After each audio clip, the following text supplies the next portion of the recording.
13 ప్రశ్నలు నిపుణుల కమిటీకి నివేదించాలి. వారి నిర్ణయానికి కట్టుబడి ఉండాలి. సివిల్ కానిస్టేబుల్ పోస్టుల నియామకం పైన హైకోర్టు ఆదేశమట.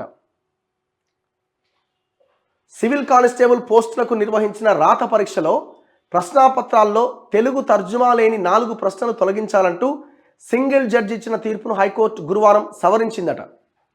ఈ 4 ప్రశ్నలతో పాటు ఇతరత్రా సందేహాలు వ్యక్తం చేసిన మరో 9 ప్రశ్నలను నిపుణుల కమిటీకి నివేదించాలని పోలీసు నియామక మండలికి ఆదేశాలు జారీ చేసింది. ఉస్మానియా యూనివర్సిటీకి చెందిన ప్రొఫెసర్లతో ఆ నిపుణుల కమిటీ ఏర్పాటు చేయాలి అన్నది. బోర్డు ఏర్పాటు చేసిన కమిటీ 13 ప్రశ్నలు పరిశీలించి నిర్ణయం వెలువరించాలి. ఈ ప్రక్రియను 4 వారాల్లోగా కంప్లీట్ చేయాలి.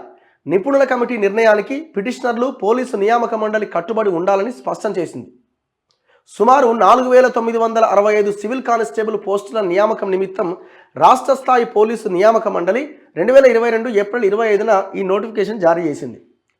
ఈ నోటిఫికేషన్ ఆధారంగా అదే ఏడాది ఆగస్టు 30వ తేదీన తుది రాత పరీక్షలు నిర్వహించింది.